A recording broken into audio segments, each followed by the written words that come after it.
ಎಲ್ರಿಗೂ ನಮಸ್ಕಾರ. ಸ್ಮಾರ್ತಾಸ್ ಕಿಚನ್ಗೆ ಸ್ವಾಗತ. ಇವತ್ತು ನಾನು ಹೋಟೆಲ್ಗಳಲ್ಲಿ ಸಿಗೋ ಇಡ್ಲಿ ಮತ್ತು ಸಾಂಬಾರ್ ರೆಸಿಪಿ ತೋರಿಸ್ತಿದ್ದೀನಿ. ಇಡ್ಲಿ ರವೆ ಉಪಯೋಗಿಸಿ ಮಾಡುವಂಥ ಇಡ್ಲಿ ಇದು. ಇದಕ್ಕೆ ನಾನು 1.5 ಗ್ಲಾಸಷ್ಟು ಉದ್ದಿನ ಕಾಳು ತೊಗೊಂಡು ಚೆನ್ನಾಗಿ ತೊಳ್ಕೊಂಡು ಅದು ಮುಳುಗುವಷ್ಟು ನೀರು ಹಾಕ್ಕೊಂಡು ಒಂದು 2 ಗಂಟೆ ಕಾಲ ನೆನೆಯಕ್ಕೆ ಇಟ್ಕೊತಾ ಇದ್ದೀನಿ. ಇನ್ನೊಂದು ಕಡೆಗೆ ಇಡ್ಲಿ ರವೆ ಅಂತ ಏನು ಅಂಗಡಿಗಳಲ್ಲಿ ಸಿಗುತ್ತಲ್ಲ ಅದನ್ನೇ ನಾನು 2 ಗ್ಲಾಸಷ್ಟು ತೊಗೊಂಡಿದ್ದೀನಿ. ನೆನಪಿರಲಿ, 1.5 ಲೋಟದಷ್ಟು ಉದ್ದಿನ ಕಾಳಿಗೆ 2 ಗ್ಲಾಸಷ್ಟು ಇಡ್ಲಿ ರವೆ ತೊಗೋಬೇಕು. ಅದನ್ನು ಕೂಡ ಚೆನ್ನಾಗಿ ತೊಳ್ಕೊಂಡು ಅದನ್ನು ಕೂಡ ಒಂದು ಅರ್ಧ ಗಂಟೆ ನೀರಲ್ಲಿ ನೆನೆಯಕ್ಕೆ ಬಿಡಬೇಕು. ನಂತರ 2 ಗಂಟೆ ಕಾಲ ಆದಮೇಲೆ ಕಾಳೆಲ್ಲ ನೆಂದಿರತ್ತೆ, ಅದೆಲ್ಲ ನೀರು ಬಸ್ದು ಅದನ್ನು ಕೂಡ ಮಿಕ್ಸಿ ಮಾಡ್ಕೊಂಡು ಹಾಕೋಬೇಕು. ಇದ್ರ ಜೊತೆ ನೆಂದಿರೋ ರವೆ ಕೂಡ ಹಾಕ್ಕೊಂಡು ಚೆನ್ನಾಗಿ ಕಲಿಸ್ಕೋಬೇಕಾಗತ್ತೆ. ಈ ಥರ ಕೈಯಲ್ಲಾರು ಕಲಿಸ್ಕೋಬೋದು ಅಥವಾ ಈ ಥರ ಸೌಟಲ್ಲಾರು ಕಲಿಸ್ಕೊಂಡು ಅದನ್ನು ಓವರ್ ನೈಟು ಫರ್ಮೆಂಟ್ ಆಗಕ್ಕೆ ಬಿಡಬೇಕು. ನೆಕ್ಸ್ಟ್ ಡೇ ನೋಡಿದಾಗ ನೀಟಾಗಿ ಫರ್ಮೆಂಟ್ ಆಗಿರತ್ತೆ. ಇದನ್ನು ಕೂಡ ಮತ್ತೆ ಇನ್ನೊಂದ್ಸಲ ಸೌಟಲ್ಲಿ ಚೆನ್ನಾಗಿ ಕಲಿಸ್ಕೋಬೇಕಾಗತ್ತೆ.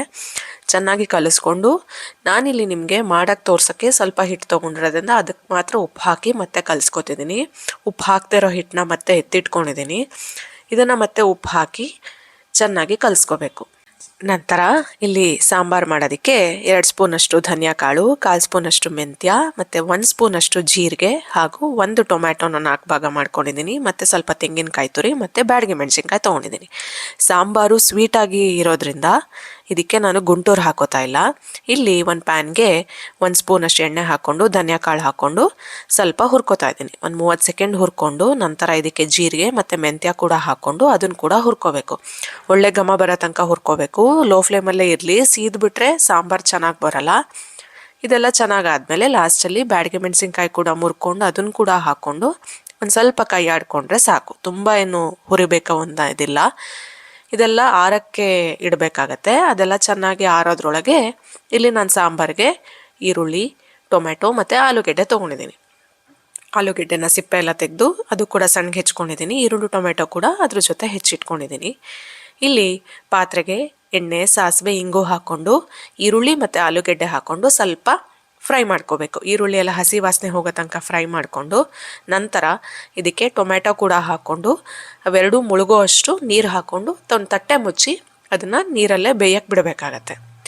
ಅದೆಲ್ಲ ಚೆನ್ನಾಗಿ ಸಾಫ್ಟಾಗಿ ಬೇಯಬೇಕು. ಆಲೂಗೆಡ್ಡೆ ಸ್ವಲ್ಪ ಬೇಯೋಕ್ಕೆ ನಿಧಾನ, ಅದಕ್ಕೋಸ್ಕರ ಸ್ವಲ್ಪ ಇದಕ್ಕೆ ನೀರು ಹಾಕಿ ಬೇಯಿಸ್ಬೇಕಾಗತ್ತೆ. ತರಕಾರಿ ಎಲ್ಲ ಬೇಯೋದ್ರೊಳಗೆ ಇಲ್ಲಿ ಇಡ್ಲಿ ಮಾಡೋದಕ್ಕೆ ನಾನು ಕುಕ್ಕರ್ಗೆ ನೀರು ಹಾಕ್ಕೊಂಡು ಅದನ್ನ ನೀರು ಬಿಸಿ ಆಗೋದ್ರೊಳಗೆ ಇಡ್ಲಿ ಪ್ಲೇಟ್ಗೆಲ್ಲ ಎಣ್ಣೆ ಸವರಿ ಅದಕ್ಕೆ ಆಲ್ರೆಡಿ ಉಪ್ಪು ಹಾಕಿಟ್ಕೊಂಡಿದ್ನಲ್ಲ ಆ ಹಿಟ್ಟನ್ನ ಒಂದೊಂದೇ ಬಟ್ಲಿಗೆ ಹಾಕ್ಕೊಂಡು ಅದನ್ನು ಇಡ್ಲಿ ಸ್ಟ್ಯಾಂಡಿಗೆ ಫಿಕ್ಸ್ ಮಾಡಿ ಕುಕ್ಕರ್ ಒಳಗೆ ಇಟ್ಟು ಒಂದು 20ರಿಂದ 25 ನಿಮಿಷ ಬೇಯಕ್ಕೆ ಇಟ್ಕೋತಾ ಇದ್ದೀನಿ.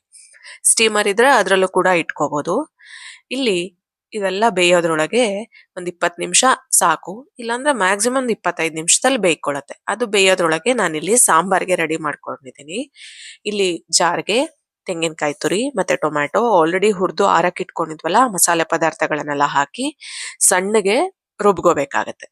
ತರಕಾರಿ ಎಲ್ಲ ಬೆಂದಿರತ್ತೆ, ಅದಕ್ಕೆ ಈ ರುಬ್ಬಿರೋ ಮಸಾಲೆನ ಹಾಕಿ ನೀರು ಹಾಕಿ ಕರ್ಬೇವಿನ ಸೊಪ್ಪು ಹಾಕಿ ಕುದಿಯಕ್ಕೆ ಬಿಡಬೇಕಾಗತ್ತೆ. ಚೆನ್ನಾಗಿ ಖಾರ ಎಲ್ಲ ಕುದ್ಮೇಲೆ ಬೆಂದಿರೋ ಬೇಳೆ ಕೂಡ ಹಾಕಿ ನೀರು ಎಷ್ಟು ಬೇಕು ನೋಡ್ಕೋಬೇಕು. ಸಾಮಾನ್ಯ ನಾವು ನೋಡಿರ್ಬೋದು ಸಾಂಬಾರೆಲ್ಲ ಸ್ವಲ್ಪ ನೀರಾಗಿರತ್ತೆ ಹೋಟೆಲ್ಗಳಲ್ಲಿ, ಅದೇ ಥರನೇ ಇಲ್ಲೂ ಕೂಡ ನೀರು ಹಾಕ್ಕೊಂಡು ಚೆನ್ನಾಗಿ ಕುದಿಯಕ್ಕೆ ಇಟ್ಕೊಂಡಿದ್ದೀನಿ.